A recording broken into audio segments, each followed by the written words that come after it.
Another self-destructive and occult-related activity that has been popularized by rock music is drug abuse.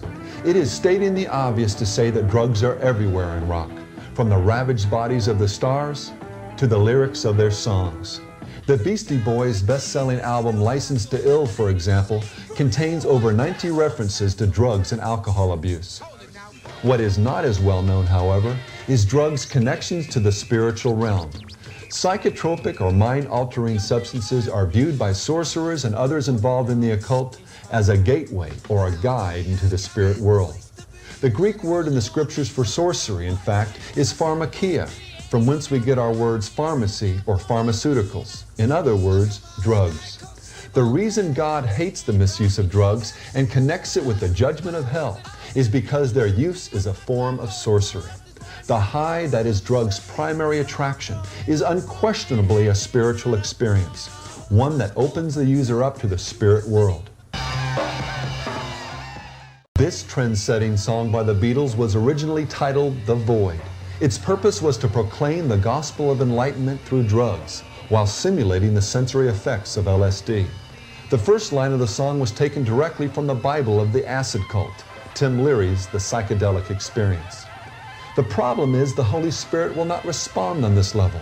Like the chaste woman of Proverbs who personifies wisdom and the revelation of divine truth, God will only appear to the one who seeks Him in righteousness.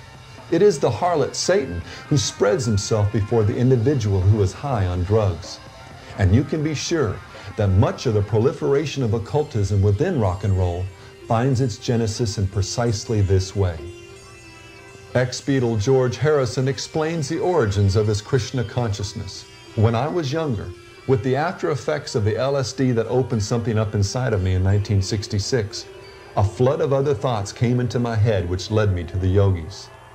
Likewise, a rock magazine described The Cure's Robert Smith's creative process as follows. He often comes up with his most macabre ideas for songs in the nightmares he experiences while sleeping off alcoholic binges. The entire album, The Head on the Door, was written under those conditions. Over the years, the Grateful Dead have become almost synonymous with marijuana and LSD use. A national newspaper described the uncanny fascination they inspire in their devoted fans. For many of the camp followers, the Dead are a religion and their lyrics a Bible. It is generally accepted that the Dead are tapped into some profound LSD-inspired truth. Not surprisingly, some hallucinating Deadheads have weaved weird and elaborate theories about God and the universe from strands of Grateful Dead lyrics. It's not surprising because the Dead themselves have acknowledged this drug-induced transcendence. As Captain Trips, Jerry Garcia, said in their biography, Playing in the Band, "I can't deny that there's a moment when I'm transformed, when all of a sudden God is speaking through my strings." As many rock artists like Garcia have entered middle age, they've had to break their addictions to drugs in order to survive. A few have recorded testimonials for RAD, Rock Against Drugs. A classic case of too little, too late. For most, their warning cries sound hollow. We don't need drugs, we got rock and roll. Yeah. Rock and roll's our high. Yeah. How can you be against something that your philosophy and lifestyle give rise to? For example, Bon Jovi has done a spot for RAD while maintaining their hedonistic message.